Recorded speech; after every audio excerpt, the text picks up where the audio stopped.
Esther Rosales back here on giving you tips on how to lovingly and harmoniously get through this pandemic. Right now, I'm going to give you tips on how to survive this as a family and have a lot of fun and hopefully activities that will take up some time to maximize your day. One of the first things that I've referenced in another video is to complete a puzzle together as a family, and you can make it fun and set a timer. And one of the ways to get the little ones involved is to help they are the ones in charge of doing the border. Because the border has less tricky parts to it, it's easier for the younger kids to be a part of, and they don't get frustrated because the pieces won't fit. And then you can have, as the older the kids are, and even you as adults, you can be in charge of doing more of the center part of the puzzle. Another thing to do is that I always love is start a journal. You can do a family journal where you all will take turns writing intakes in, and you can do them to each other or just write down your thoughts. One of the things that I always like to do is having a gratitude journal where every day I write 3 things that I'm grateful for. And it's not your basic for having a roof over my head, a car, a job. Of course, we are so grateful for that. But even beyond that, I remember one day writing, I'm so grateful to be brushing my teeth in a clean bathroom. When we think about it, not everybody has that accessibility. And so being able to have this journal will help you and your kids be more mindful of everything that you're grateful for, even in this time of a pandemic where we're, expected to be at home all day for days ongoing. That's a really fun way to kind of shift that mindset. Write a poem. Pick something that you guys want to write a poem. Write a poem for each other or about each other. And the thing is that with art, it's so subjective to your personal taste. So it could be funny, it could rhyme, it could, be of so many different styles that there really is an endless opportunity to what you want to write a poem about. Have a spa day. Treat your kids to making at-home masks. You can look them up. They're as easy as combining honey and oatmeal. There's, hair masks that you can do with mayonnaise and avocado. Just have fun with all of these products that you probably already have in your pantry and help get yourself a more glowing look. You can write letters to friends and family.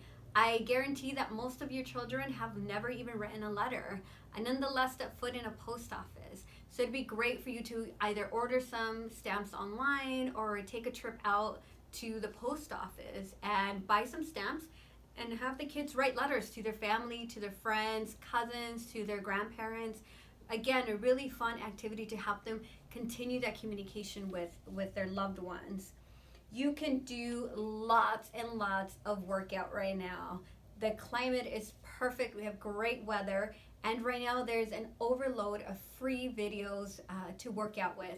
Of any type of video that you want to do, you can pretty much find it.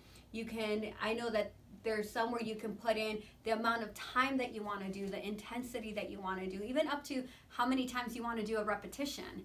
So right now you really have a pool full of resources as it comes to working out. You can do some spring cleaning, and you can get the kids involved in this. Clean out those drawers that have buttons and belt buckles, everything that you have, shoelaces, and create an art project with it.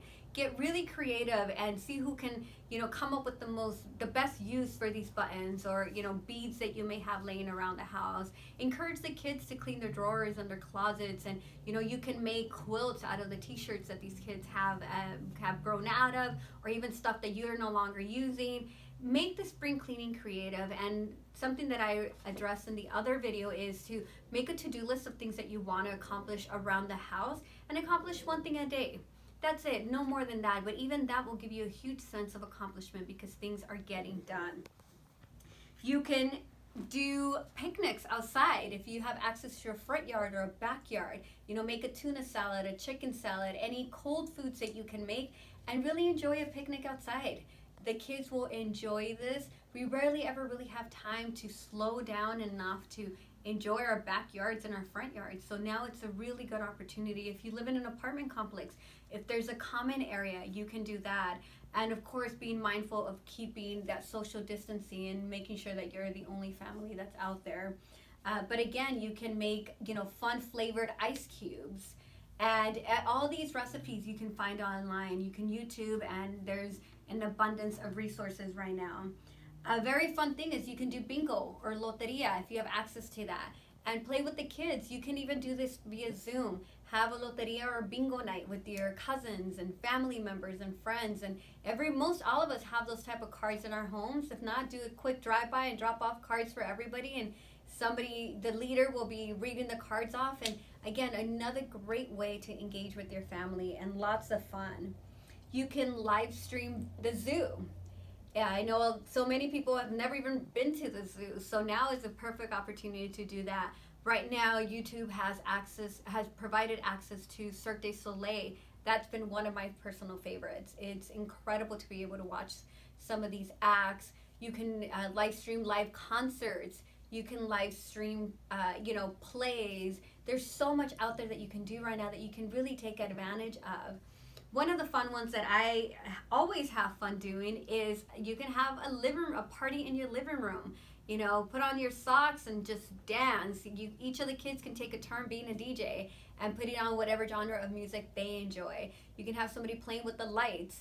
Be creative. Right now is the time to really embrace being a kid, and even for us as adults to reminisce back and do some of those activities that we enjoy doing as kids that no one really does anymore because of all the technology that we have. You can also play charades, host a paint night. The whole paint night thing became so famous where we were going out to restaurants or people's homes to do this. Now you get to create this. You also can access this via, Instagram, Facebook, and YouTube. You can access some of these paint night classes, and you can create this with your kids at home. It doesn't have to be an expensive canvas or paint, whatever markers, crayons, whatever you have there, use that creativity. You can also do an indoor scavenger hunt. For the younger kids, you can, it'll be a search of things. Give them clues and hide little things around. Allow them to build their own forts. I have one of my sisters who did this with her 4 kids. They had a blast. They each brought in, 3 or 4 items from the bedroom, and they brought them into their fort. And just being able to allow the creativity of these kids to really be enhanced and be displayed in ways that they otherwise would not have had the opportunity to do. And all you're using is pillows and blankets and sheets and your furniture, stuff that you have at home and that you don't need to go out and get. Another thing is to have movie nights. Host movie nights. Every Friday perhaps have a different member in the family choose a movie that you're going to watch, throw some popcorn in the microwave and enjoy it. Another one of my sisters, what they did is, my sister was the concession stand where she was selling, the popcorn and licorice, and my brother-in-law was collecting the movie tickets. And they had arrangements in the living room as how people could sit down. Start getting creative with your kids. Enjoy things that in your home that you would not be accessing right now. Enjoy, have a great time, and we'll see you next time.